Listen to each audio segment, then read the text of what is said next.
Well, I'm excited about all the people who decided to spend their Saturday morning with us. Absolutely. Absolutely. And this is, my first time doing a virtual conference. And I think that so much work went into it.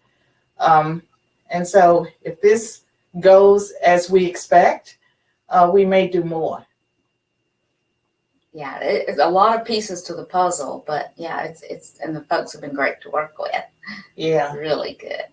So we've been planning for this day for months, and I'm so excited about the big day, the debut. Absolutely. We appreciate our officers so very much. Every day, people don't stop and think about all the little everyday things that they do.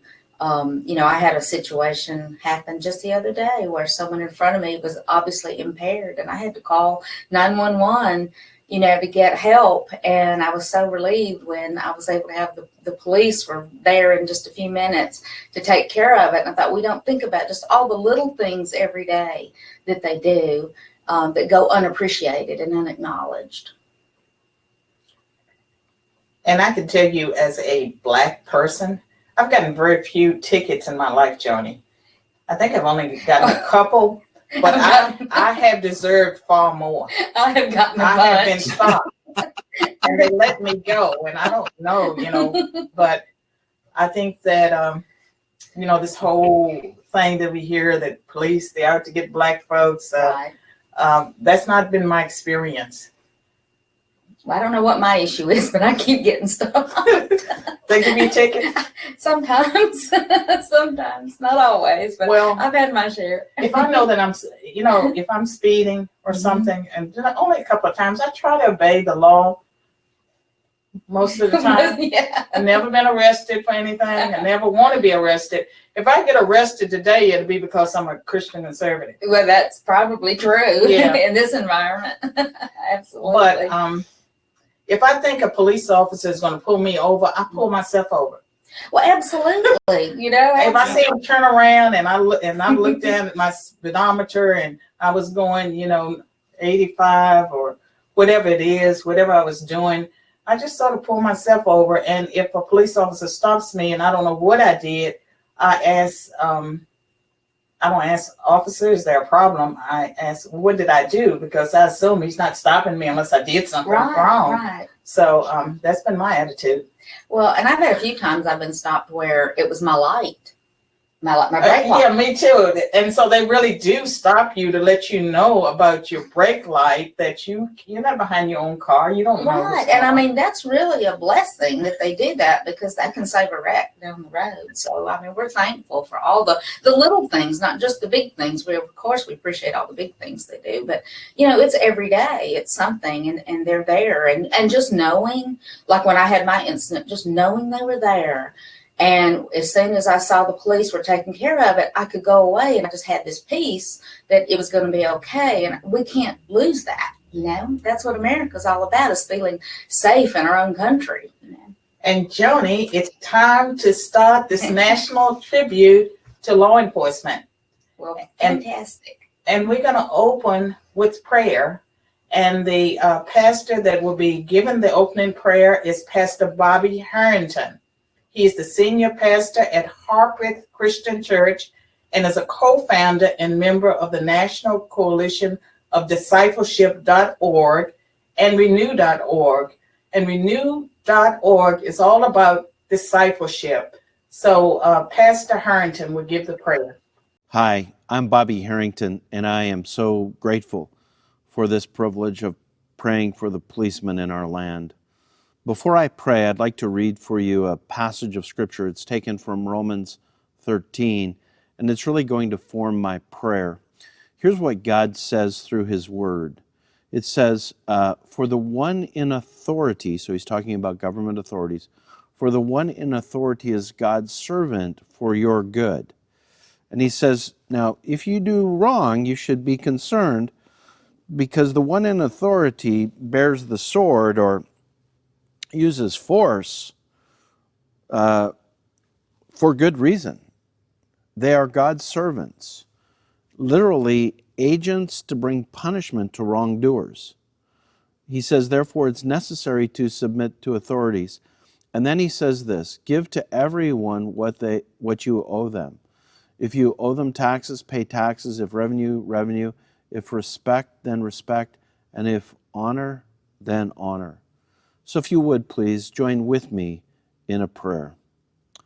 God, we come to you on behalf of the authorities and the policemen in our land.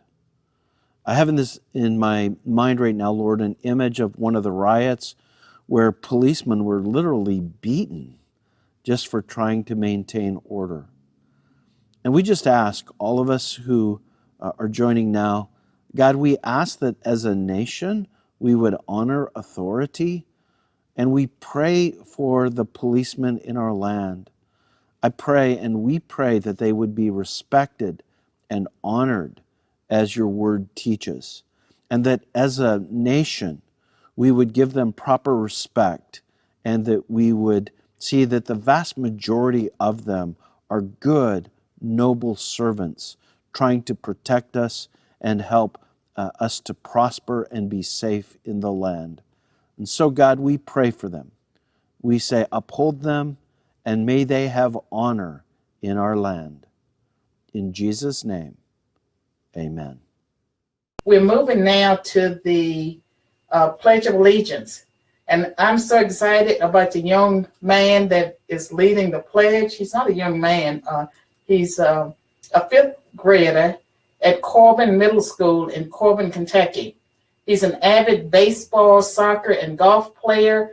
He serves on the school's academic leadership team. He's also active in his church's student group, where his father is a minister, and he's a big brother to his sister, Caris. Hi, my name is Jackson Willis, and will you please stand and join me for our country's Pledge of Allegiance? I pledge allegiance to the flag of the United States of America and to the republic for which it stands, one nation, under God, indivisible, with liberty and justice for all.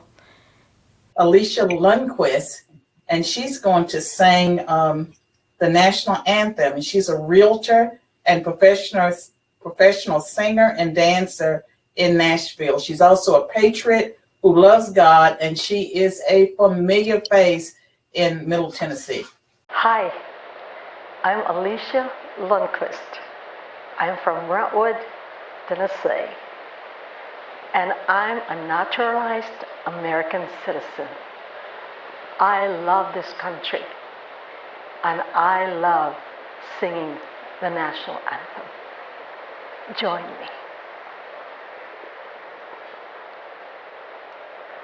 Oh, say, can you see by the dawn's early light what so proudly we hailed at the twilight's last gleam, whose broad stripes and bright stars through the perilous fight o'er the ramparts we watched were so gallantly streaming, and the rocket's red glare, the bombs bursting in air, gave proof through the night that our flag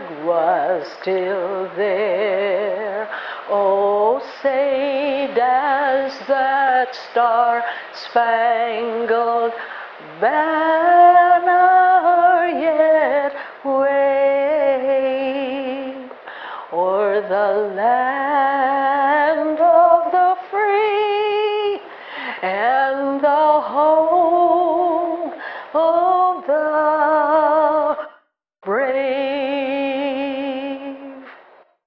I'm very honored to be part of this tribute to the brave men and women of law enforcement, the best of the best, for putting their lives on the line every day to keep us secure, safe, and protected.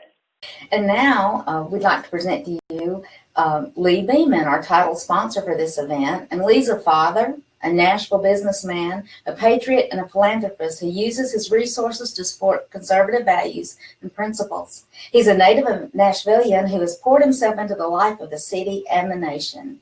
This conference wouldn't be possible without his generosity. So without further ado, Lee Beeman. Joni and I did not introduce ourselves.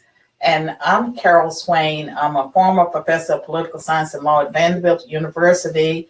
And I host a podcast called Be the People. My website is bethepeoplenews.com. I'm a political commentator. And Joni, introduce yourself. Yes, I'm the founder and director of the 917 Society. And 917 stands for September 17th, which is Constitution Day. And we provide constitutions, pocket constitutions, and educational material for 8th graders across this year, 3 different states. We distributed 200,000 with a goal of 1.5 million in 13 states for this new year. So we're having a great time delivering pocket constitutions with the help of other organizations such as AMVETS. And we appreciate Lee's support for this project, and we'd love for you to join us. You can go online to 917society.org, learn all about us, and get involved. And we'll be coming to your state soon. So if you're out there and you want to get involved with us and you're not in Tennessee, we'd love to have you. So we're just patrons trying to change the world. Absolutely. Well, all right. I just want to say that I got involved in this because, like many of you, I have seen and been very disturbed by what's happening in our country with the violence and lawlessness and protest out of control, and suddenly the police being blamed as the bad guys. And granted, there may be a few bad apples out of the millions and millions of police in this country, but I really think that they're getting a terribly bad rap, and it breaks my heart because there's so many, the 99.99% that are wonderful people that are trying to do their best to serve the public and protect people, and for them to be blamed as bad guys, it breaks my heart what must be going through their minds and their hearts, knowing that they're doing the best they can to take care of us.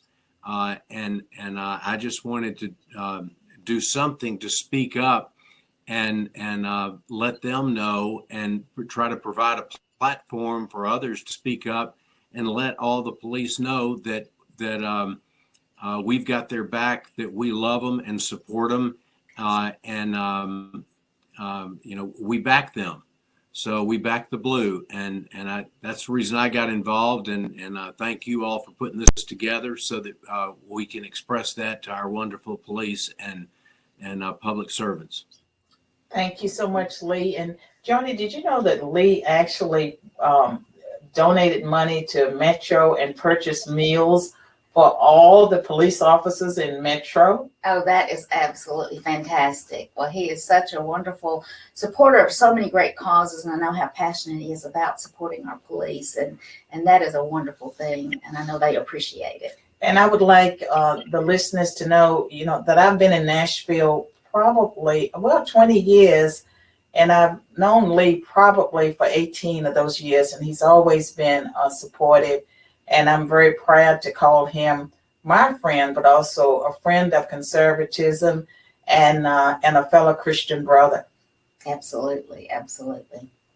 Well, Lee, you're still in the room, and we're waiting for Bob Woodson to join us. And again, we thank you for everything that you do. And whenever you're a conservative, you have a big target on your back. And so Lee and all of us, we have targets on our backs, but we stick together.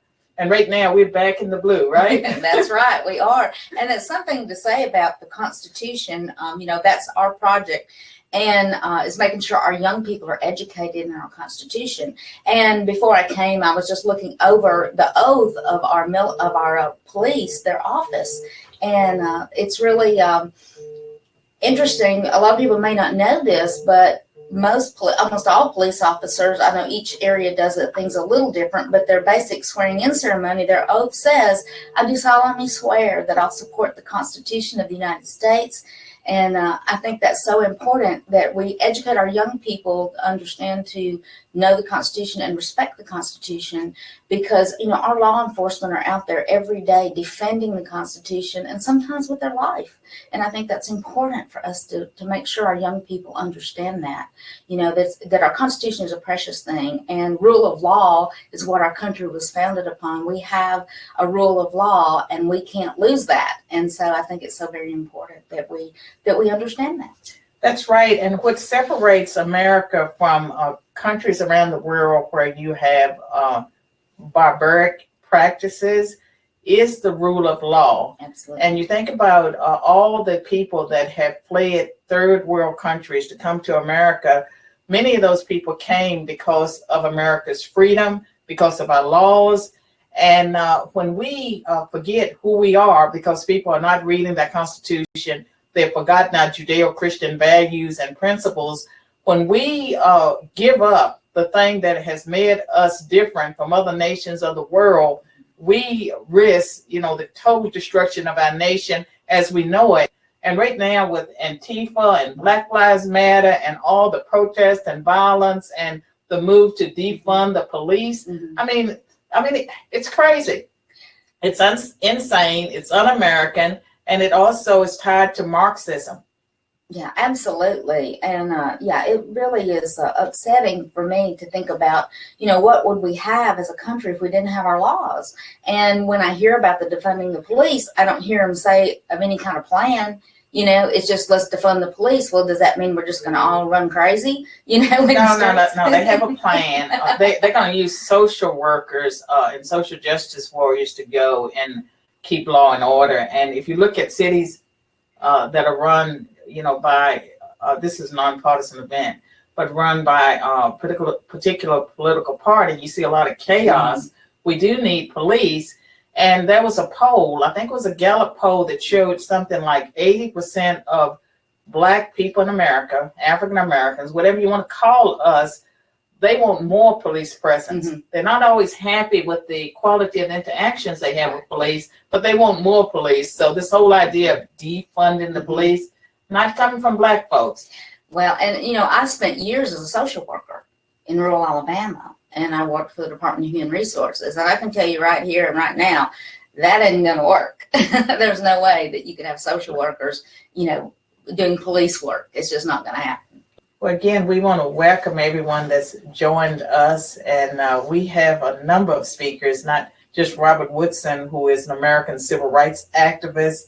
He's a community development leader, and he's the founder of the Woodson Center. And I'm working with Bob. I met him years ago when I was on the faculty at Princeton. I invited him to Princeton University to talk about what he was doing in neighborhoods. And that's when I first met Bob. And then over the years, we stayed in contact. And now he heads the Woodson Center, but also the 1776 Unites, which is a consortium of thinkers and activists, community leaders, and people that are very concerned about the direction of race in America, especially as expressed through the 1619 Project. And I don't know if you've heard of the 1619 Project, but it was something that was started by the New York Times, and it's a revisionist history of America. It argues that it's the people that have produced materials, that America was founded in 1619, that slavery has shaped America, that it's a racist country, it's an evil country, and the end goal is reparations. And it's very destructive because it's based on something that I spend a lot of time talking about, critical race theory.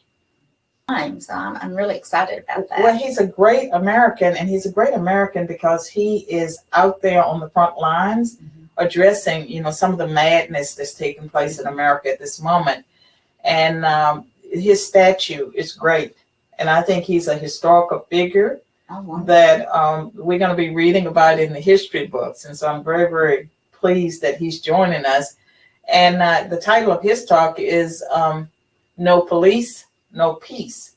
And so that is the case. We see chaos now. We have police, and they are not allowed sometimes to do their jobs, and everything that they do is like under a microscope. And so, you know, it matters when people like Bob Woodson takes a stance for law enforcement. Absolutely, and we all have to do that. We absolutely do, because it's getting harder and harder. And you know, our Constitution gives us the right to peacefully protest. Right. But that means, you know, peacefully, and that means you don't infringe on someone else's rights. And peacefully means that you don't burn down buildings, you don't break out windows, you don't attack people who have opposing views. Right. And you let other people have that speech. And if you understand your Constitution, the First Amendment, you know about freedom of speech, freedom of religion, freedom of press, and freedom of assembly, which means I can hang out with whomever I please, right? Absolutely. That's my constitutional right. Absolutely, it is. And that's why it's so important we teach our kids. They really need to know these things. Well, they're certainly not getting it from a lot of public and private schools. And I'm a big proponent of homeschooling, but I think homeschooling, charter schools, and, you know, public schools, ideally that we'd all be teaching the Constitution, and we would be teaching the things that students need to know. Because if we give up our constitutional rights, then we're not America. We're no better off than banana republics where they have dictators. Right. And we don't want that to be our America. Absolutely. And that's why what we're doing with the 917 Society is so crucial. And we're seeing great success, and we're seeing our kids be excited about the Constitution and learning about it. And they're asking wonderful questions, which is really exciting, because they're asking questions such as, why can't we pray in school? It doesn't say that in the Constitution. And so that's what we want, is the questions. That's a good question, because we know that there's some public schools across America that have accommodated the Muslim religion, and they have set up prayer rooms in the schools, and those prayer rooms have been set up with taxpayer dollars. And so if you really want to have freedom of religion, if you're going to allow one group to pray in school, you have to allow the other. Okay. And moving on with the program, I'm very excited to introduce someone that you've seen on national TV, who's very important to the discussions that are taking place today. Bob Woodson. Is Bob Woodson in the room? Mr. Bob Woodson. Good morning. You're looking sharp today. Thank you. Trying to keep up with Carol. Well, we are so excited about your joining us and looking forward to your remarks. So whenever you are ready, you can go. Well, thank you. I'm just flattered and delighted to share with you some of my observations about what's going on. As I said, the title is No Police, No Peace. I think two of the most marginalized groups in society today are people who wear blue and people who are adorned in black, like myself. And that is, I realize that what we're facing today in our urban centers, first of all, let me give you a little background, what I think, why the police are being vilified like this. I just think for years, the people who have run our urban centers, many of them ex-civil rights leaders, it was when they were elected to office, it was with the promise that if you just elect people of color to office, then the policies and programs that would follow, that would be an improved life for those, all blacks in those cities, particularly low-income blacks. And so for the past 6 decades, these cities where all of these inequities are existing have been run by people who were elected with the promise that they would improve the conditions. But conditions have continued to deteriorate. And about 15 years ago, or rather, with the death of Freddie Gray in Baltimore, I think what happened is many of those politicians began to throw the police under the bus. Because as long as we can focus on racism as the source of our problem and institutional racism, it then provides a convenient way of avoiding some of the critical questions that if racism were the principal problem facing our society today with regard to low-income Blacks, then why are low-income Blacks failing in systems run by their own people? School systems, healthcare systems, prison systems.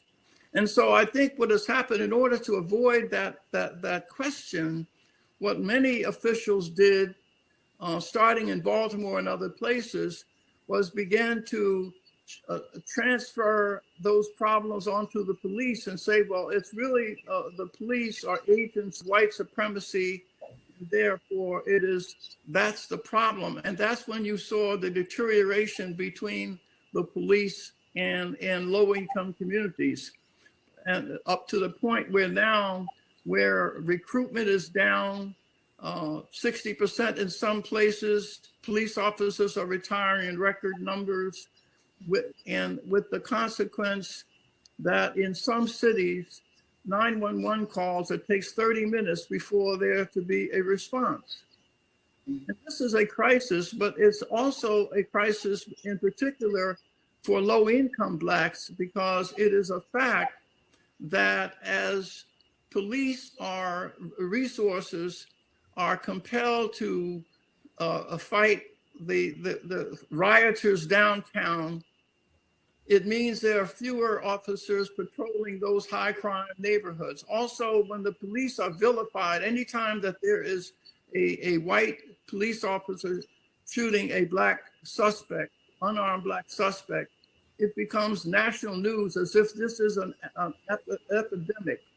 The reality is just the opposite. There is a minority of less than 20 Blacks who are killed by police officers, and yet we are told that this is a major epidemic, that all of the victims names are known and they are martyred, and it's cause célèbre.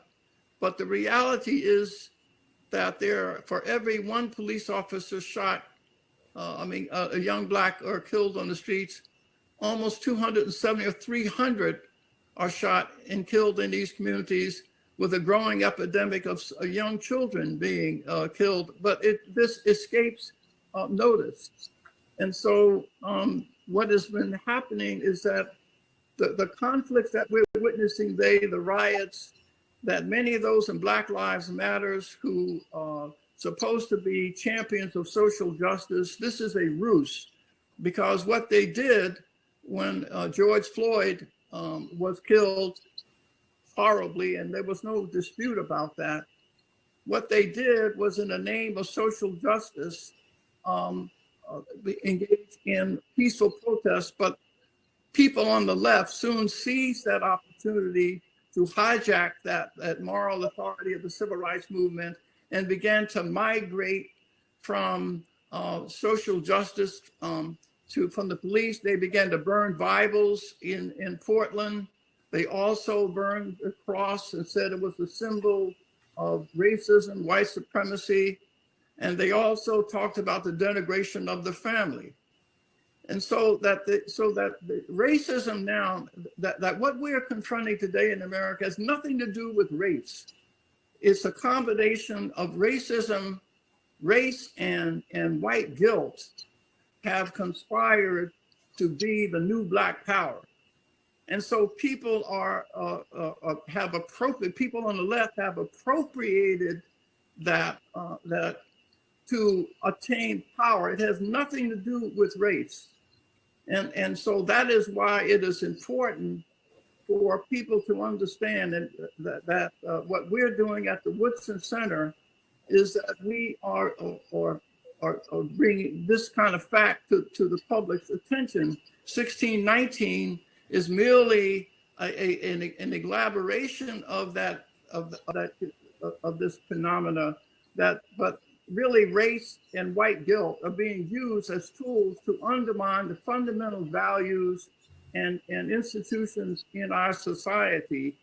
And the police are unfortunately But what we must do then is recognize that the police, that the press is also conspires in this too, because after all, when you had the riots in Chicago, for example, where the Magnificent Mile was being burned and looted in rented vans in there, not a single report for 3 days, not a single column or news article appeared in the Washington Post, not a single one.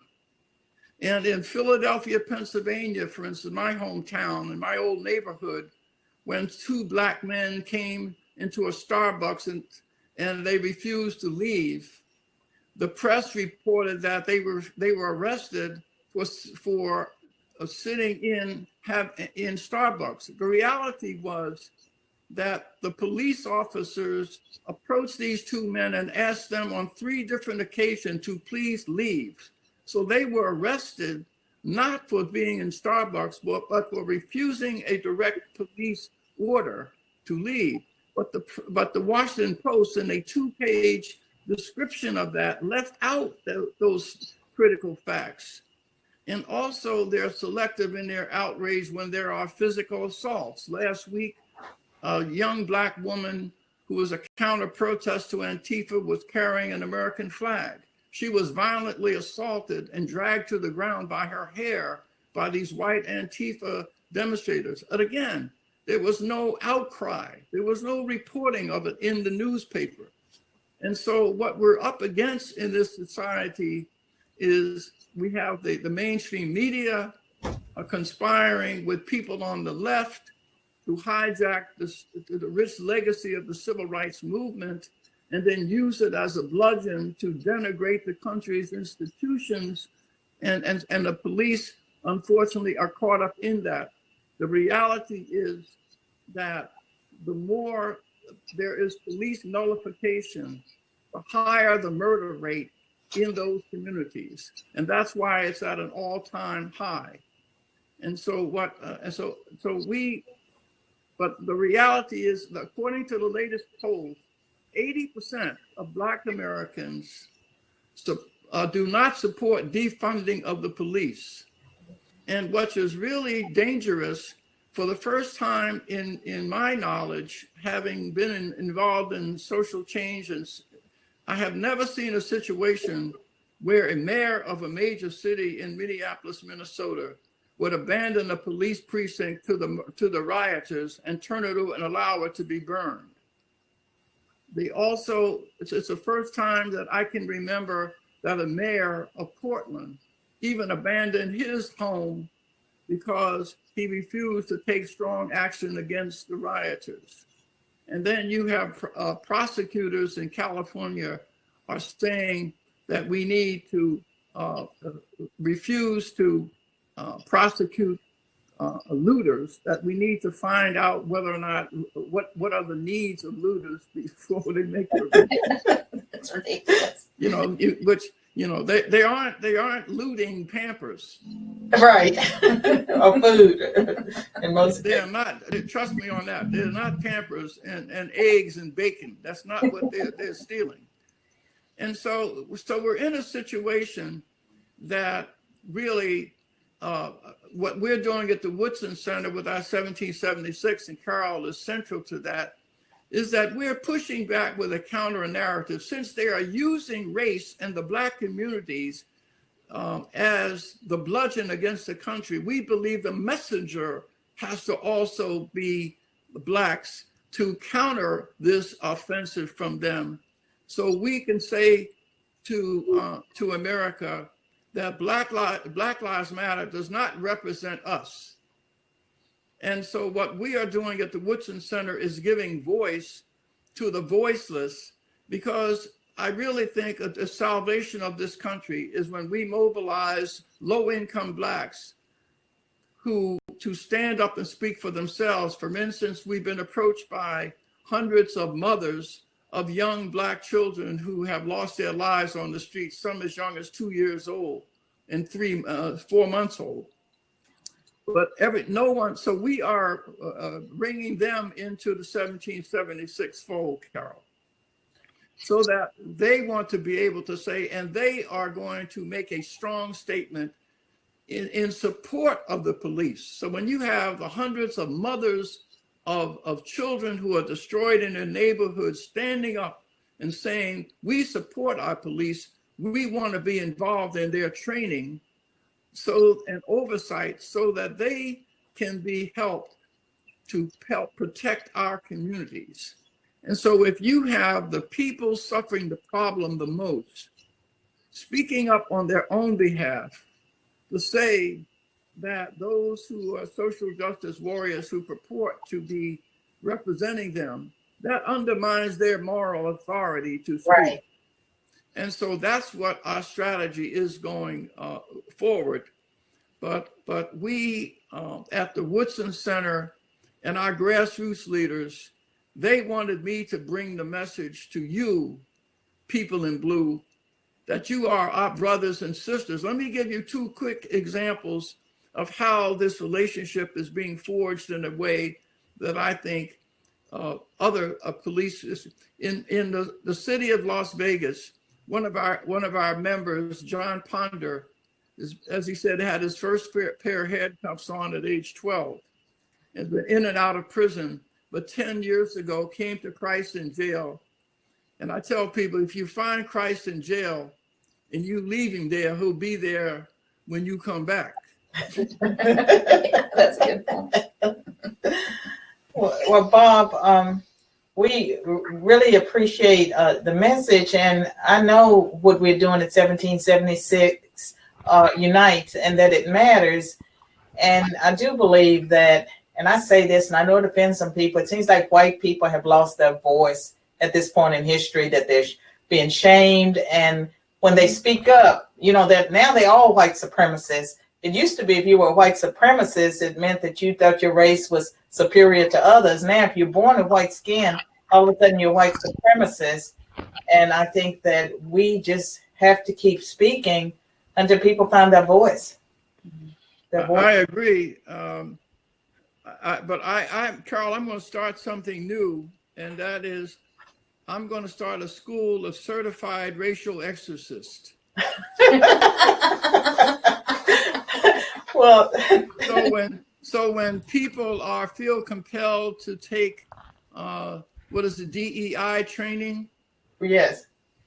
Instead, you can pick up the phone and say, no, I want CRE training, and that is racial exorcists.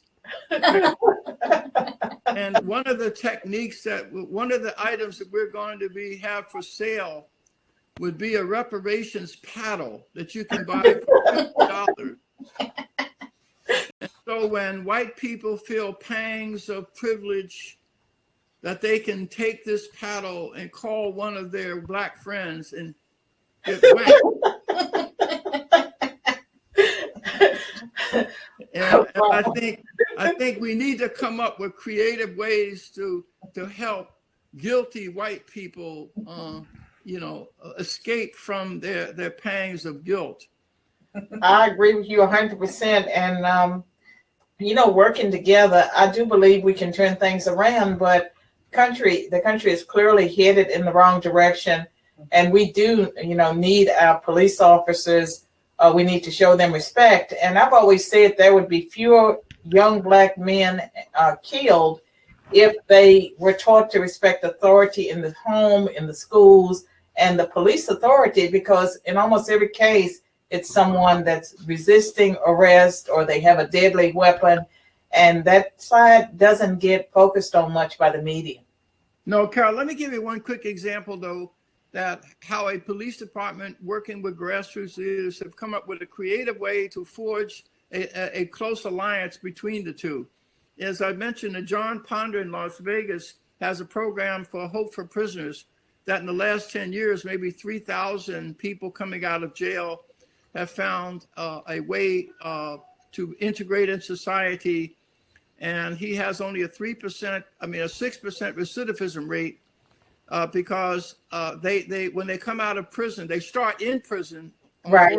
Orientation, and when they come out, they are met with mentors. There are about 500 mentors. Well, 40% of those 500 mentors are police officers. That's So many of the police wonderful. officers are mentoring the very people they arrested. Wow. And as a consequence, during the training sessions, police officers get a chance to share their personal testimonies with people coming out of jail. And they also are from homes that were troubled. They too have brothers and sisters in prison. When inmates, ex-offenders realize that police officers have the same, in many cases, challenges in their lives as they do, but as a consequence of this forging of this close relationship, negative police encounters between minority communities in Las Vegas is dramatically down. Wow. Thank you. That's wonderful. And so there are other examples that we must point to where police departments and low-income Black communities have come together in a new partnership. Their graduation every month is held at police headquarters. Well, Bob, I want to thank you so much, and also thank you for the support, the financial support that the Woodson Center gave this conference. And we're going to publicize and find ways to make people aware of these new programs and what the Woodson Center is supporting to correct the problems that we're having. And so we thank you so much, Bob, for your time this morning. And thank you. I really appreciated sharing. All right. Okay. Well, now we have coming up next, we have James Smallwood, and he is a Metro Nashville Police Department Sergeant, and he's a member of the Presidential Commission on Law Enforcement and the Administration of Justice. Sergeant Smallwood is a 10-year veteran with the Metro Police Department, and he's now president of the Andrew Jackson Lodge at the Fraternal Order of the Police. And I had him speak at an event, and he's absolutely wonderful. And so he was in Washington, D.C. For the commission's first meeting. Yes, and Bob is just going to welcome not Bob, James. All right.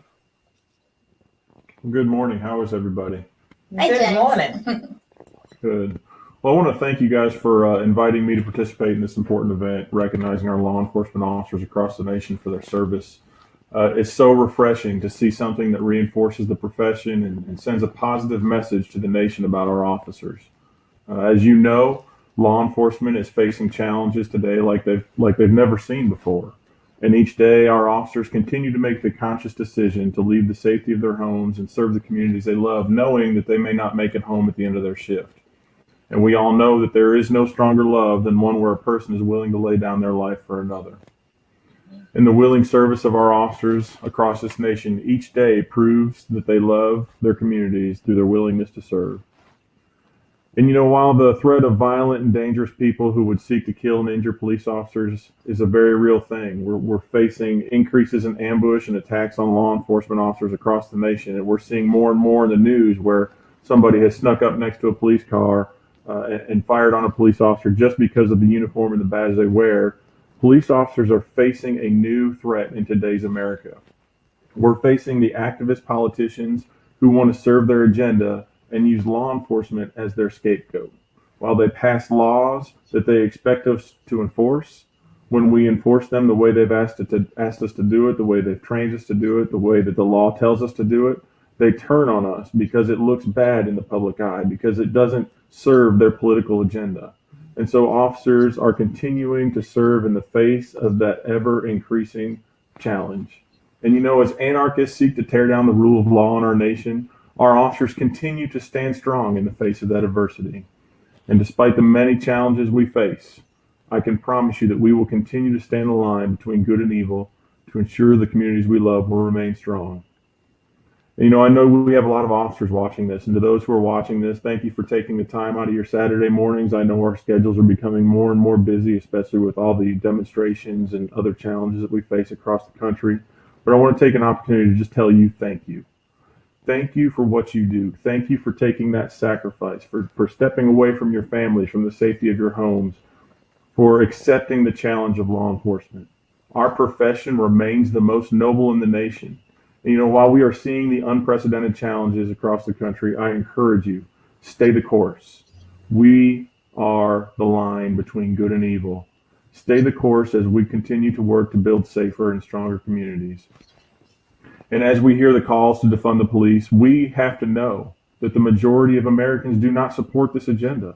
A recent poll shows that more than 70% of Americans want to keep our police the same or increase the strength of our police departments.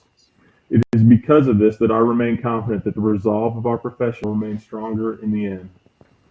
And for the members of the community, I hear more and more each day, what can we do to show our support for law enforcement? How can we show you that we're there for you?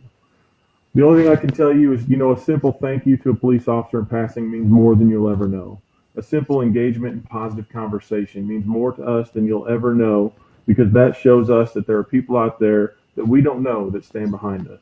So I would encourage you, engage in conversation with your law enforcement professionals. Get to know the person behind the badge. Get to know the individual who swore an oath to uphold the Constitution and run towards that gunfire, knowing that you might be on the other side and you need their help. And as important as a simple thank you and a conversation is, to build a relationship with us is, now is the time to be vocal. We've heard more and more, especially in recent months, about how the silent majority exists and they're going to take a stand. And I understand this is a nonpartisan event, but now is the time for our silent majority to take a stand and defend their communities. While the police officers take a stand every day and defend their communities with their very lives, I encourage you, consider taking a stand against those who seek to destroy us. American law enforcement has always been there to defend the people. Now, in these critical times, we need your help. We need people to stand with us. The time has come for the silent majority to speak out. No longer can we stand idly by and hope that things are going to work out. Anarchists are seeking to destroy the very fabric of our nation and our Constitution, and they're using law enforcement as the tool to do it. They're trying to break us down, not because they hate law enforcement, but because they hate the American way. We're just in their way to get to you. So the time has come to take a stand against the hate and rhetoric, to support the leaders, the rule of law and order, to not allow the vitriol and false narratives to overcome facts and reason, to join our ranks and serve beside us, and to take the bold step to become leaders within our communities and ensure that law enforcement officers are given the appropriate level of respect. And in closing, I just want to reiterate my appreciation to all the law enforcement officers across this nation. Thank you for what you do. Thank you for continuing your service. And I encourage you, realize that while there are those Americans out there that seek to destroy us, that seek to destroy the American way of life and law and order, the overwhelming majority of America realizes how important we are, how important our profession is. They realize the cost of our sacrifice, and they support what we do day in and day out. Stand strong, stay the course. We will stand strong through this challenge and remain on the other side. And to those that are watching that stand behind us, thank you for your unwavering support. I cannot tell you how much that means to us. We will continue to remain steadfast in our service to your community. And we cannot continue to do what you do, to continue to do what we do without your support and your voice. So thank you, and thank you for the time. I really appreciate you guys bringing me on, and again, so refreshing to see something like this in our nation while we're seeing so many challenges against law enforcement. But James, we really appreciate you, and we appreciate every officer that's listening so very much. And James, that was a powerful message that I know reached the hearts and minds of people, and it does make a difference. And so we're just honored to have had you on, and your message will reach other people because there's going to be a YouTube video. It will live long after today. YouTube sensation. So thank you. Well, thank you all for having me, and I'm happy to be here. So, all right. Our next guest is Kenneth Harms. And Kenneth Harms has been in law enforcement, some aspect of it, since 1959. And from 1978 through 1984, he was the chief of police of the city of Miami, where he served a multicultural, multi-ethnic city of more than 650,000 people. And he's had to deal with race, allegations of racism, police shootings, riots, and he's currently a consultant to police departments, and he's an expert on criminal and civil Matters. And he's going to talk today about politics and law enforcement and how that constrains us. So help me to welcome Mr. Kenneth Harms to the tribute. So welcome, Mr. Harms. Yes, Yeah. we can. Fantastic. Hey, welcome. I've already introduced you, and I've said that you've been in some aspect of law enforcement since 1959. And is that correct? I was born in 1954, so when I was a little child, a wee one, you were in law enforcement. Thank you. I appreciate that. Yes, it's been a long, enjoyable, for the most part, career. I want to thank you for the invitation to join this forum. And I certainly want to thank and appreciate all the law enforcement officers and their supervisors for doing the job that you do on a daily basis that the average citizen would not want to be involved with, even if they got a lot more money than the policemen do. Right. Having said that, I'm going to do a brief overview of my career because it helps, I think, support some of the opinions that I've arrived at after many years of consideration. I went to a military school, high school, in the early years and graduated from there, and then went to the University of Miami and also Tulane University, and decided at that point that the education was not doing me a whole lot of good. So I decided to go into the workforce, which I did. I worked as an iron worker and a number of other jobs during a brief period of time, and then decided that I wanted to do something to give back to the community that I had enjoyed for a number of years in the city of Miami. That's where I was born. That's where I was raised for the most part. My career in the police department started in 1959, and I went through extensive training. We were one of the few organizations in the country that required a decent academy training program, and it was some 1,600 hours in length. It was a long program overall. It went through virtually the entire year. The academy class itself was 16 weeks of reading and understanding and being tutored along the way as to what our expectations and the expectations of society should be. I then graduated from the academy, went into road patrol, that's uniform policing. And then from there went into the traffic enforcement unit, then went to the sergeant's level on the basis of competitive civil service exams, and did that through the lieutenant and captain's position, which was the highest position in the department that was based upon competitive exams. And during that period of time, I was involved in virtually every aspect of law enforcement. I was a SWAT commander, I was a SWAT supervisor, and then commander. I was commander of the traffic section. I was a shift commander. I was in charge of a number of the specialty units, such as Canine, Mounted, Marine Patrol, the three-wheel scooter program, and so on. I then served a couple of stints as an administrative assistant to the patrol major and then subsequently to the police chief.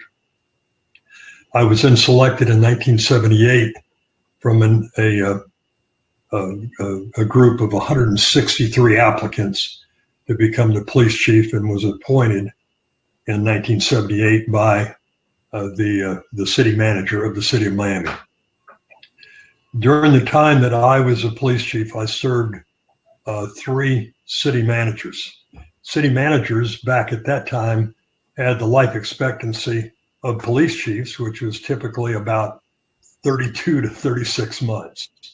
The average tenure for major city police chiefs back then was 34 months. And I was on somebody else's time because I was police chief for right at 6 years.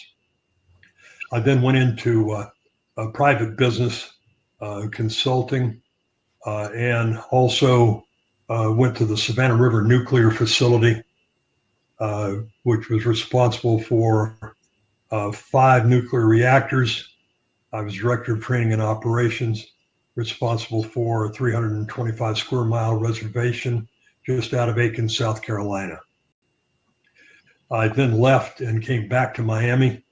A couple of my old folks, my mother included, had some health issues, and my wife was a critical care nurse, so they were more interested in her coming back to Miami than they were me, but I went back to Miami anyway. I then started a consulting business, or continued a consulting business, that dealt with security matters and US 42C 1983 federal litigation issues. I then continued along my path of law enforcement as a reserve officer in several agencies in South Florida. With the 1983 legislation, the federal civil rights legislation, basically, there were 2 particular areas that focused on law enforcement. One had to do with the selection, training, deployment, supervision, and discipline of personnel, and also custom policy and practices within organizations that lead to the deprivation of somebody's civil rights. I learned quite a bit with some exceptional attorneys, both defending and serving as plaintiff's witness in some instances when I felt that they deserved it. Law enforcement back in the mid to later 60s involved about 40,000 police departments and around 400,000 officers. The majority of those agencies were municipal agencies. Beyond that, there were county agencies, state agencies, and federal agencies. The total federal agencies were then reduced over the years to about 17 or 18,000, and I think that's what they're counting now, that are responsible for close to 700 to 750,000 law enforcement agencies. I would suggest to you that there are a number of issues that impact on what happens to our lives as citizens of the United States and on the lives of law enforcement in particular. Immigration, it's probably too late. Border control is an oxymoron. Affirmative action is essentially reverse discrimination championed by governments and their progeny who believe that they're improving society. They don't seem to understand or care about the discrimination they are creating and the damages they are responsible for.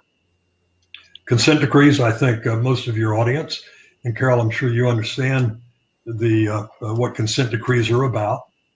Those are essentially agreements between the Justice Department and various law enforcement agencies around the country primarily. And it requires them to do certain things, including having federal monitors that will supervise the agreements themselves and make sure that they're in compliance. An example of one of those consent decrees would be Ferguson, Missouri. The Justice Department imposed a consent decree on them, threatened them essentially that if they did not agree to the terms and conditions of the consent decree, they would take them to court and get what they wanted anyway. I read a lot of the report that the Justice Department had put together on that agency as well as the city of Miami, which then entered into a consent agreement several years ago. And the investigation that was conducted by the Justice Department was pathetic. I had first-year policemen that could do better investigations than the Justice Department did. That has been one of the biggest burdens on major law enforcement countries around the country for a number of years. And what they're attempting to do is put their thumb down on agencies that I would consider to be susceptible to abuses by the Justice Department and its employees. The example in Ferguson was that I think it ultimately cost them somewhere in excess of $100 billion plus to put that program together, and that had to be paid by the taxpayers and the loss of positions and other things within the organization itself. The climate debate, I think that's probably the biggest scam in history. What they're attempting to do is the transfer of monies to other countries. It's really the grandest of all tyrannical schemes carried out by an elite brigade of zealots who have created a new political platform to carry out the collectivist goals of redistributing wealth and destroying personal liberty. Socialism versus communism versus capitalism. Review your history. Look at Germany, Italy, Russia, Cuba, Venezuela, and many others. Gun management / gun control. This is something that the ultra left wants to take charge of and take our guns away. I think that the sad part about that is law-abiding citizens should be protected and are protected at the present time by the Second Amendment. Going beyond that, where the government, the left side of the government says, well, we want to take the guns away and we will pay back what the guns are worth. Now, they want to take your guns away. I didn't buy my guns from the government. I'm not planning to give them back either. But I would suggest that if we enforced the rules and regulations, the laws that control firearms and the use of firearms, that we would be a lot better off. The education system, the good, the bad, and the ugly, it's social engineering by ultra-liberals, Marxists, and socialists. The easiest way to reduce crime is you change the metrics. Crime is measured typically on an annual basis by the FBI in their Uniform Crime Report.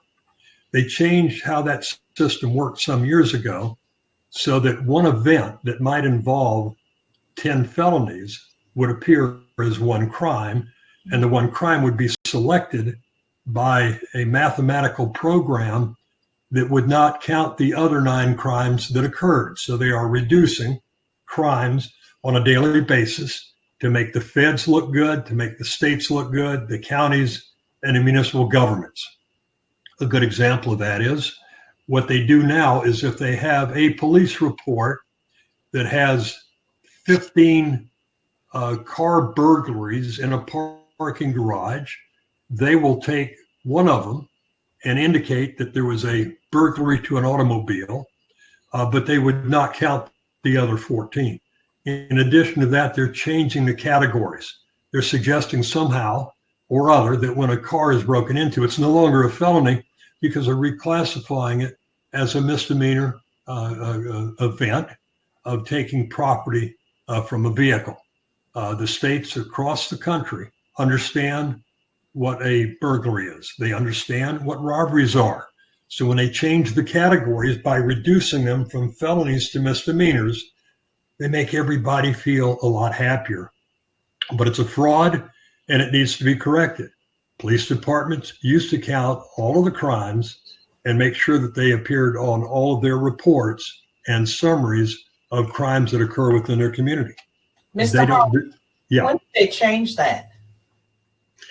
In the early 90s, they changed how these events were tabulated. You can take a look historically. The Uniform Crime Reports were initiated initially in the sometime around the mid-30s, and they were responsible for it for a year. They then turned it over to the FBI, and then the FBI started tabulating. But this was not a compulsory system, which meant that agencies that did not want to participate and produce the data would not be penalized. So the majority of large agencies participated. Many of the smaller ones did not. So what's happened is they're now using, according to their information, about 80% of the agencies that are producing the information.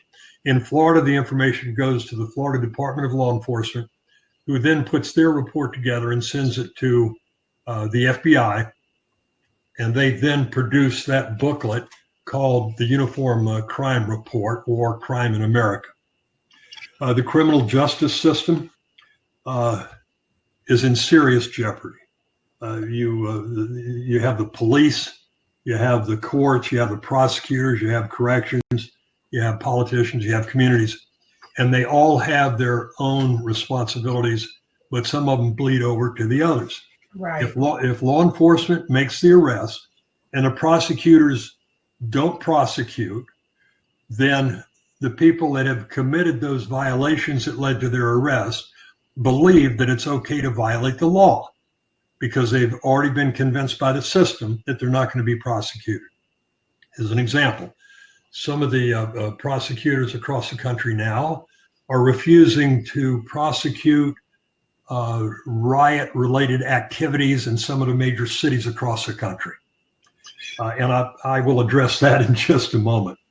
The war on cops, how the attack on law and order makes everyone less safe. The more abuse that's put on the shoulders of law enforcement, the less willing they are to do any proactive policing. It's hard to get into trouble if you're a policeman if you don't do any work. If you do work, if you make arrests, you're going to be abused. If you make a mistake, then you become national headlines. Rehabilitation is another myth. Occasionally, youngsters in the system may be rehabilitated, or older people that cannot outrun the police or outrun a sentence, they may be rehabilitated too. So rehabilitation is more of a warehouse than rehabilitation. That's part of our correctional system that has some serious issues. I was appointed by Governor Graham many years ago to be on a commission to take a look at criminal justice across the state of Florida, which dealt with all of the elements associated. Law enforcement, meaning the police, corrections, courts, and so on.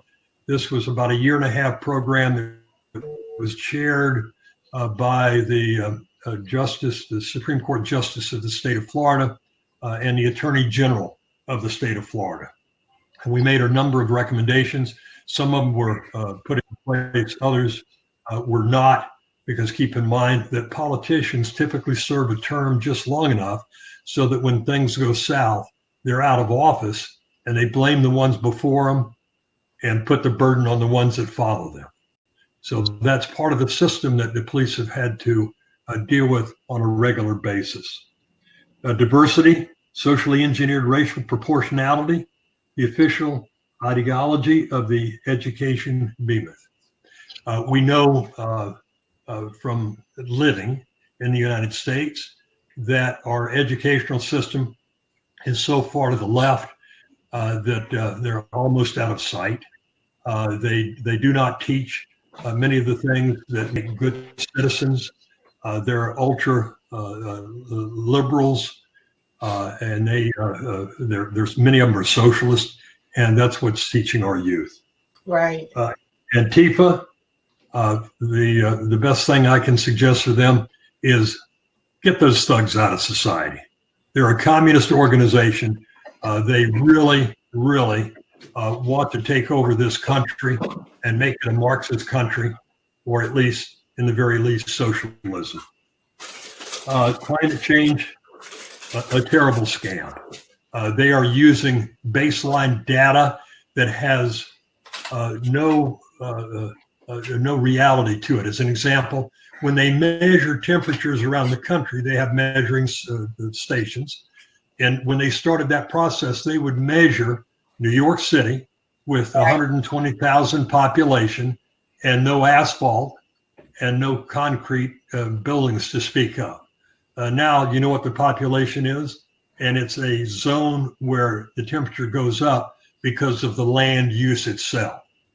But a lot of that other stuff is just plain, well, it was important enough that Al Gore became a multimillionaire, raising the issue.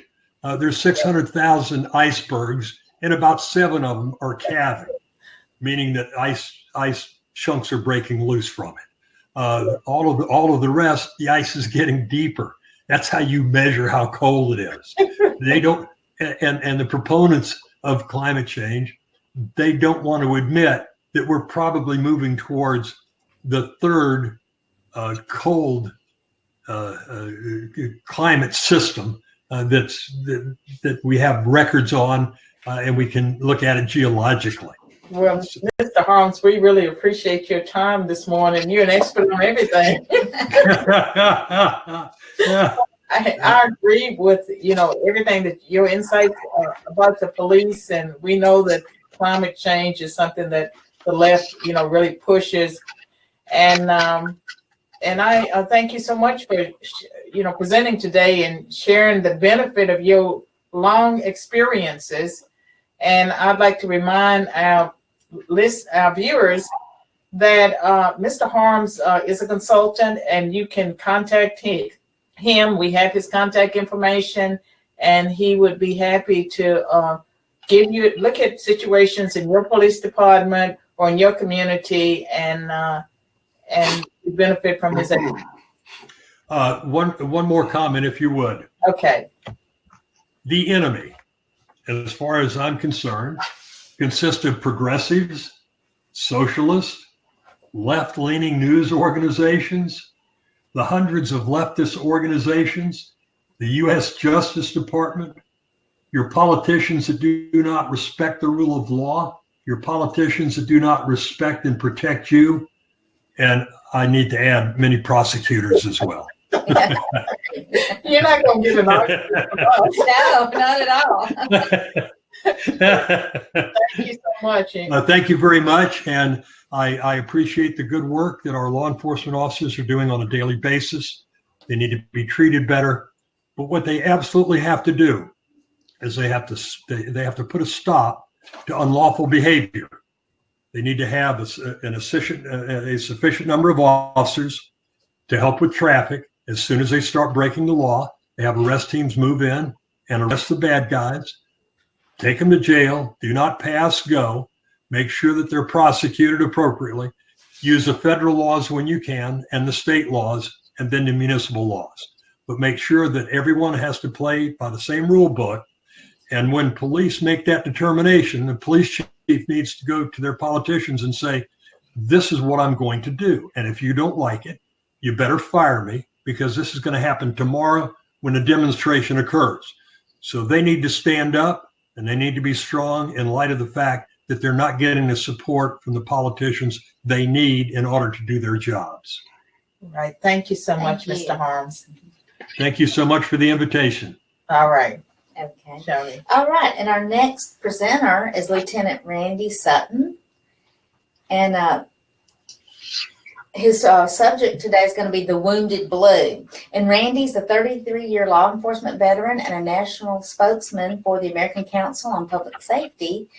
He served 10 years with the Princeton, New Jersey Police Department and 27 years with the Las Vegas Metropolitan Police Department, retiring at the rank of lieutenant.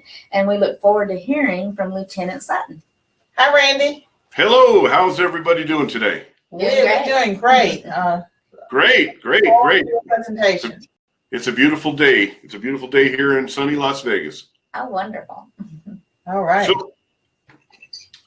So how would you like to proceed? Would you like me to start talking? 1, 2, 3, go. Yep. All right. So I am the national director and the founder of an organization called the Wounded Blue. We are the national assistance and support organization for injured and disabled law enforcement officers. You spoke a little bit about my history. I was a police officer for almost 34 years, 10 as an officer and a detective in the small community of Princeton, New Jersey, and then I got kind of bored actually. And I used to live there. I can see how you'd get bored. Yeah, but that was my hometown, so it was a great place to start off. But I needed action, and so I joined the Las Vegas Metropolitan Police Department and spent 24 years there. I've written a few books. I've written 4 books. I've been in some movies. If you ever saw the movie Casino, I played a cop named Randy. That was a tough role. I was in Miss Congeniality and a few other films, and then a bunch of television shows. If you ever seen the TV show Cops, I was one of the most featured officers there. Now I tell you that because it's germane to where I'm going to go with with this presentation. And you also have a radio podcast too, right? That you want Yes, I have Blue Lives Radio, the voice of American law enforcement, and also a streaming television program on Life Zet, soon to be on the Law Enforcement News Network, called The Voice of American Law Enforcement. And I've also been a trainer of law enforcement officers all over the country for many, many years. So the reason I tell you all that is because it's germane to the topic of the wounded blue. You know, officers are being injured and disabled at a rate that's unprecedented. The violence that our cities have seen in Portland and Seattle and New York has led to literally thousands more law enforcement injuries than we usually see on a continual basis anyway. Law enforcement is a hazardous profession. Many of the injuries that, you know, they're not sexy, like you don't get shot and you know, get a flesh wound. These are very often debilitating injuries that come from a myriad of causes. As many officers who are killed in the line of duty by means of violence, more are actually killed in the line of duty from traffic accidents, etc. So that same issue correlates to devastating injuries. Now, I didn't intend to retire when I did. I suffered a stroke in my police car. And I can tell you this, it was the most frightening experience of my life. And I've been in some frightening experiences.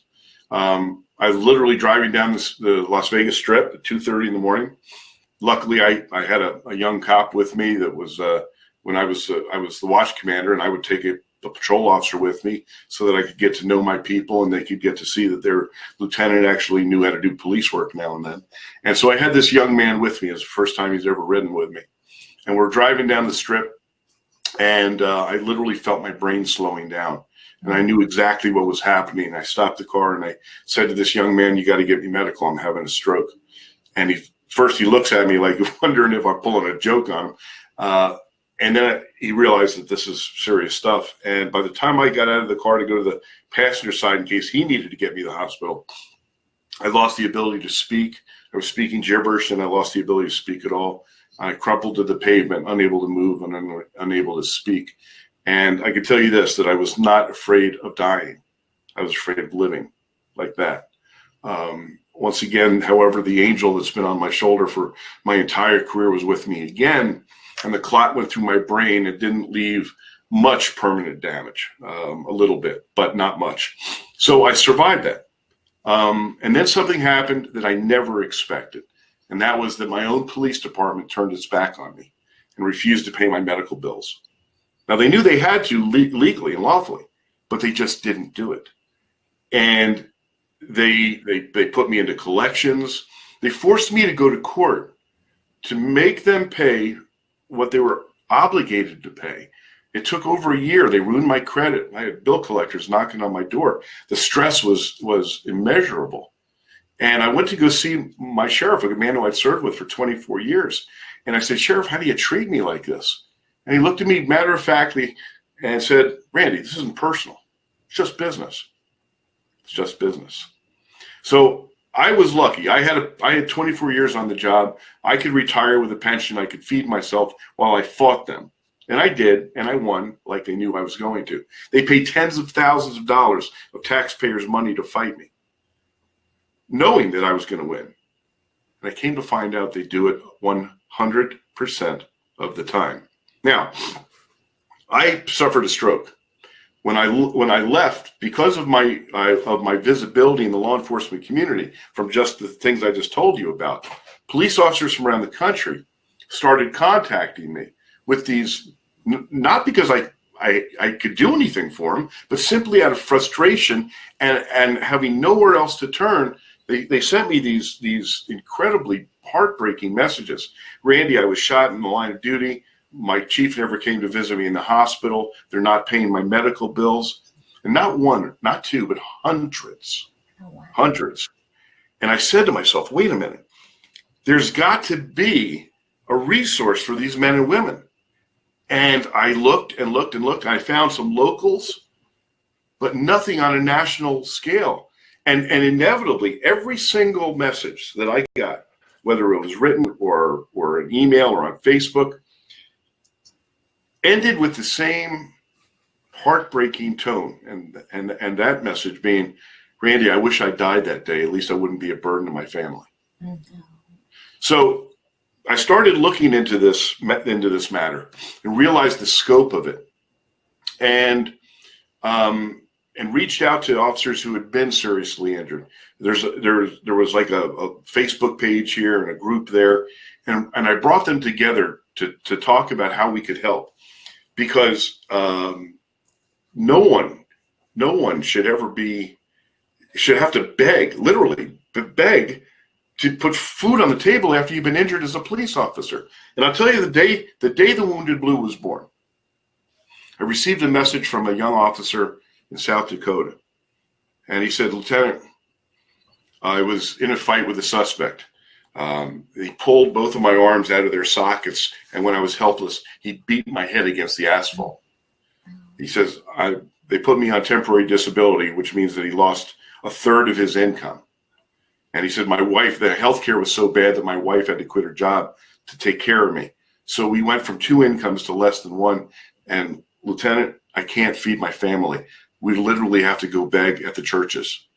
And I said to myself, no police officer in this country should have to beg when they have been injured in the line of duty. They are owed the respect. They are owed the medical care. That's the moment that the Wounded Blue was born. We've been active for about 1.5 years now. During that time, my team of peer team support officers, everybody on my team is a volunteer. Everybody has been a sworn officer. Everybody's been shot, stabbed, beaten, run over, screwed up and screwed over. And they are incredible. They still want to serve, and they are serving. We've actually helped more than 7,000 law enforcement officers in just 1.5 years with peer support, with obtaining resources, getting them into treatment.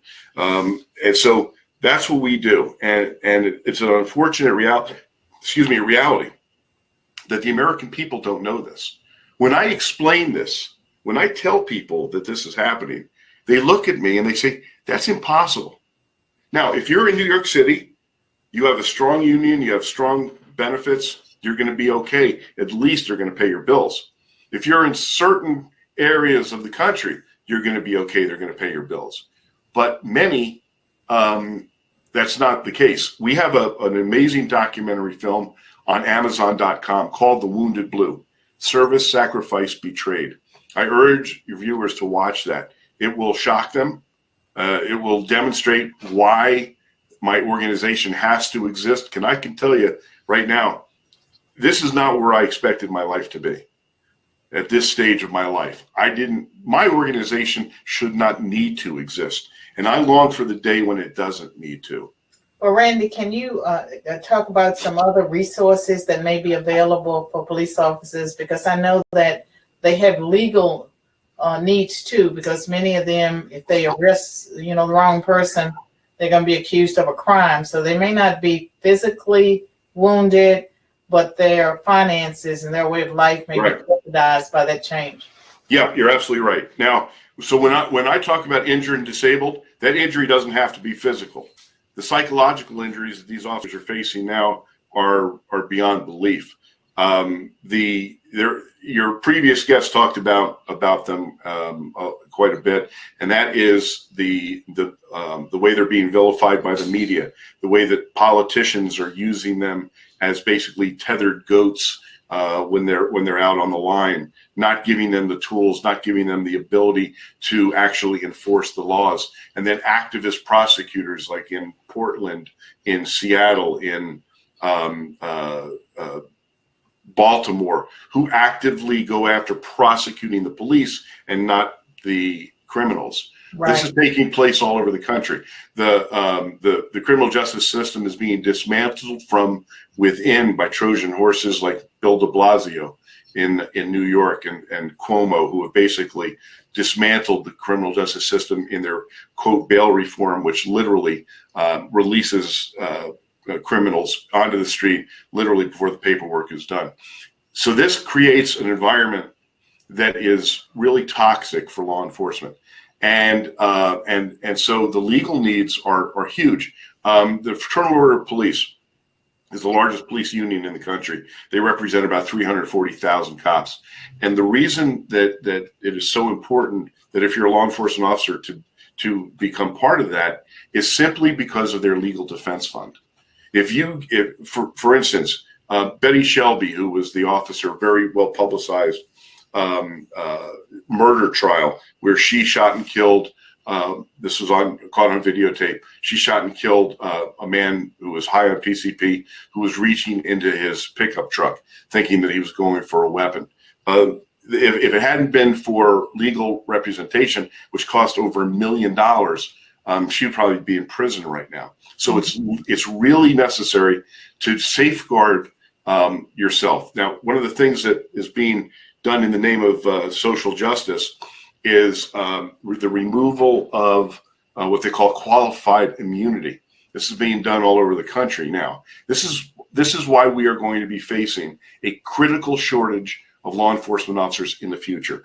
An article came out just 3 days ago. There are less police officers in this country right now than even 25 years ago. We're already facing a shortage, and recruitment is down more than 60%. And this is just the tip of the iceberg. We are barreling towards a crisis of law enforcement, the diminishment of law enforcement, and the lawlessness, or the rise in lawlessness, as we've seen all over the country. And it's all in the name of social justice. I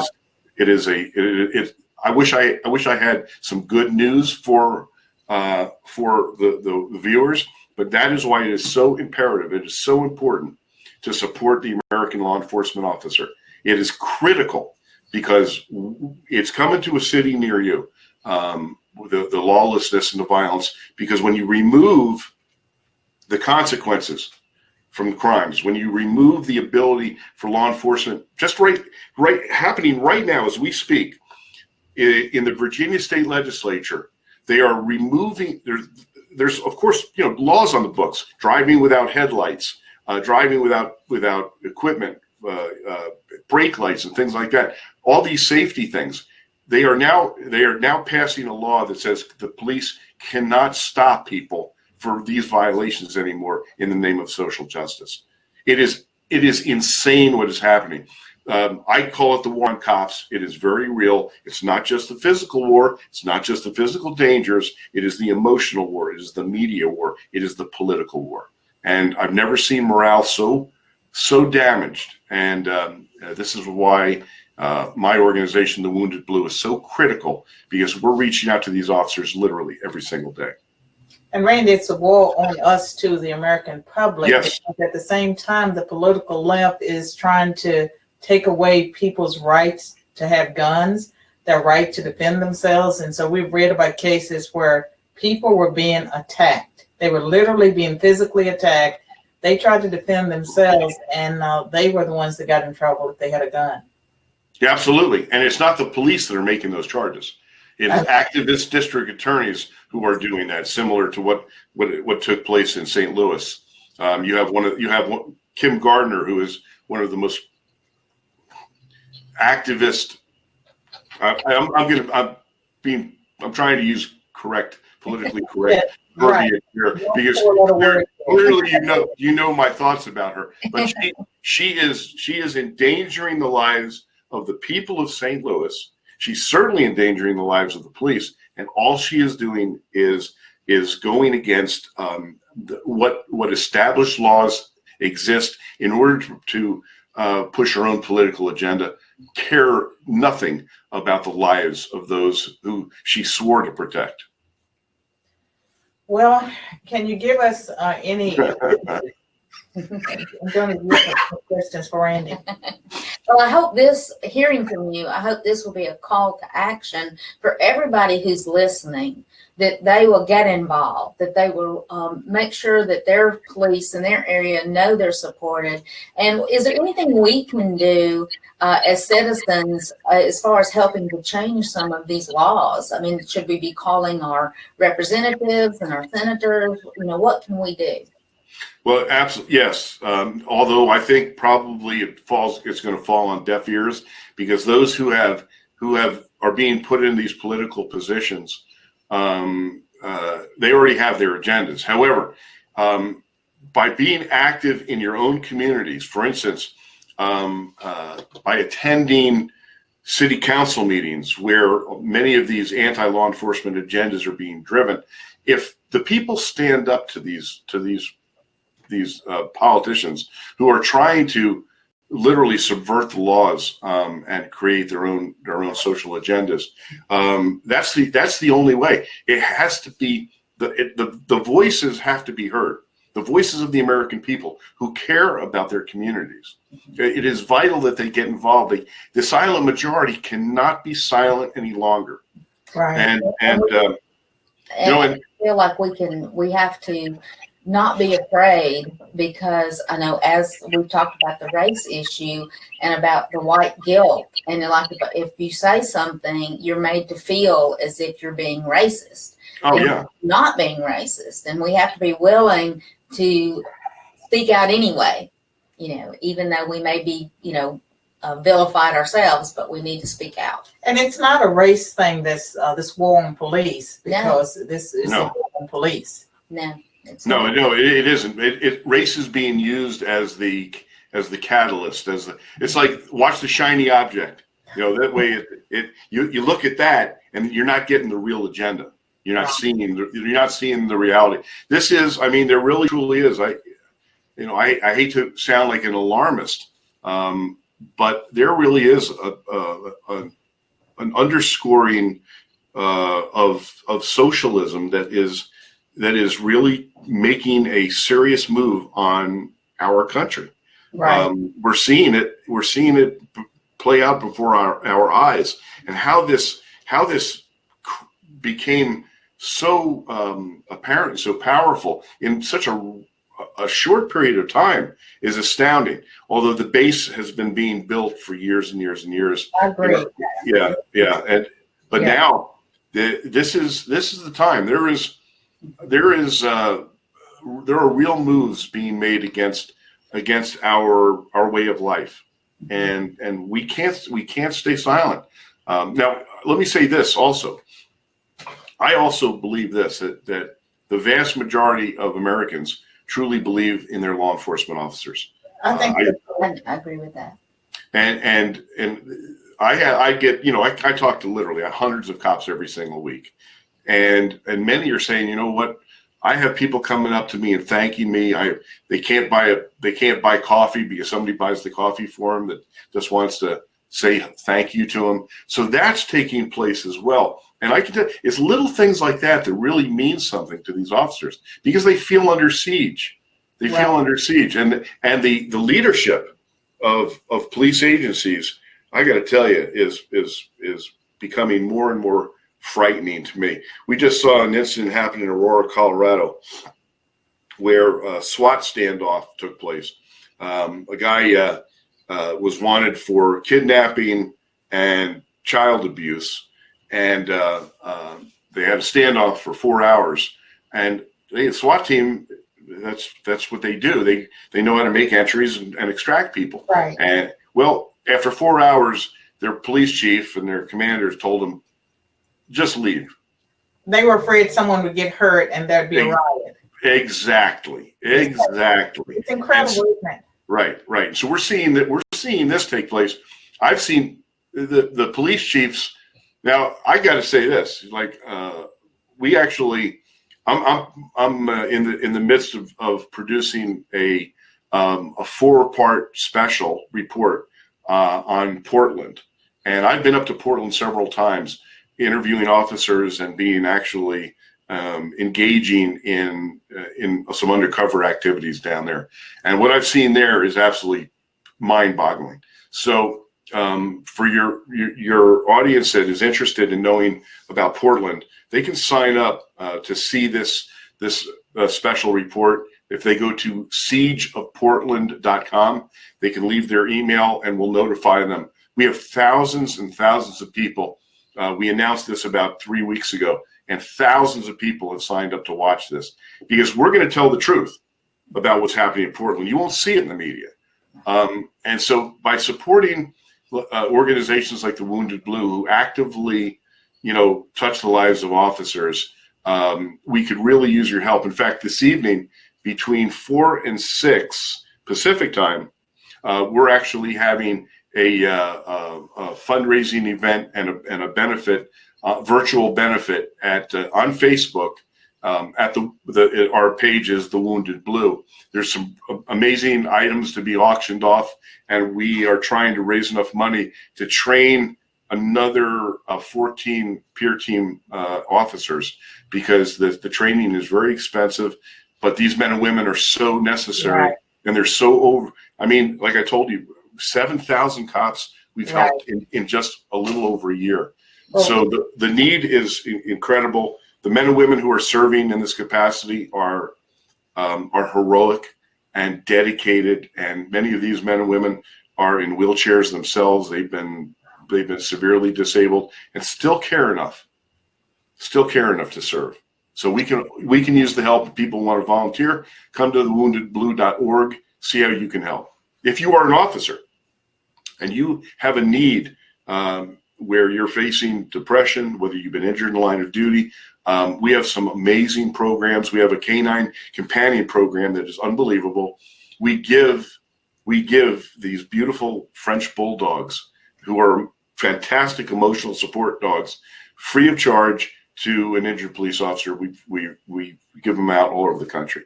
So there's a bunch of ways that people can get involved and show the police that you support them. Thank you, Randy. We really appreciate you and what you're doing with the Wounded Blue, and I'm looking forward to interviewing you again on one of my podcasts. And for those that have been a part of this tribute, we have another speaker, and then after that, Joni and I are going to give out some information for the active duty law enforcement people. We're going to thank our sponsors, but we really appreciate you participating in this tribute. And so we now go to our final speaker, and it is Bill Hagerty. And Bill Hagerty is a businessman who served as a U.S. ambassador to Japan, and he's also a candidate for the U.S. Senate in Tennessee. So, Bill Hagerty. Hello, I'm Bill Hagerty, former United States ambassador to Japan and current candidate for United States Senate. Like so many of you, I'm deeply concerned by what we see on television at night. Turn on the TV and what do you see? Violence, chaos, looting. You see angry mobs tearing down statues, attacking public buildings. It's even happening right here in Tennessee. It's got to stop, and it's got to stop now. Growing up here in Middle Tennessee, we were always raised to respect law enforcement. But today, it's getting more and more difficult to recruit the talent, to retain the talent that law enforcement needs. The rhetoric has gotten so bad that this anger and violence has even turned to attacking our police officers. Look at what's happened in Los Angeles and Louisville. The angry mob even blocking access to an ambulance, chanting death to our police. This has got to come to an end now. I want law enforcement officers to know I've got their backs 120%. I want to restore the dignities of serving in law enforcement. I hope all of you will join me to support our law enforcement officers and be certain to get out and vote. Vote for those who will support law and order. Early voting has already begun. Election day is November the 3rd. Thank you, and may God bless. So we thank you all so much for being with us today, and it is an election year. This conference is sponsored by Be the People Project, not Be the People Project, which is a nonprofit. So we don't endorse candidates, but we do encourage people to go out and vote for America. Absolutely. Vote your conscience, vote for law enforcement. And we also, Joni, would you like to say something? And then I want to talk about our sponsors. Oh, okay. Well, we're excited. The 917 Society also, help participate in this event. And we're also a nonpartisan organization, a nonprofit. And we just want to encourage everybody to get out and vote. It's so critical right now. I mean, your voice is important. And that's one of the things we do with our project is as we give the constitutions and we educate our young people, we want them to understand how amazing it is to be a citizen and that the Constitution is our guidebook, the very foundation, the very thing that you as police officers go out every day and take an oath to defend. And so we want to make sure that, we teach our young people how important it is for them to participate and to vote. And so everyone listening, vote the people who will support the things that are important to you and your values. And we are also pleased to be able to offer every active duty police officer that participated in this conference a $50 gift certificate that you can spend wherever you want to spend. We could have given you a food coupon to our favorite restaurant, Right. but I think it's better for people to decide how they want to spend their gift certificate. And that is possible because of our sponsors. And so I'd like to thank Mr. Lee Beeman, who was on the program earlier, Joni and the 912 Society. 917. 917. I'm sorry. And Gary Cooper, William and Lisa Morgan, Ken and Pam Harms, Steve and Jane Richards, Bob Woodson and the Woodson Center, and so many of you all that made contributions. There are more people that contributed. We can't name them all, but we want police officers to know that we love you, we care about you, we need you. And so we're going to have a link. If you didn't sign up to say that you were law enforcement, you get another opportunity to let us know. And so thank you. Have a wonderful Saturday. And we also want to thank Wallace Long and the Continuing Education Productions. They were the ones that did the technical assistance for this program. Joni and I could never have done this. No. And this is the first time that we've done such a conference. Yeah. And so there were a few little glitches, but it was. I think we had a great turnout. Absolutely. And the speakers were awesome. Oh, they're wonderful. And there will be a YouTube video that you can go back to. And so thank you so much, and have a blessed Saturday. And just know that we love you. We do, and we appreciate you so very much. So we hope you go out this next week and remember this day and how much you are loved and how much the American people, the majority of the people out here, absolutely love you and appreciate you every single day for all your sacrifices. Thank you so much. Thank you.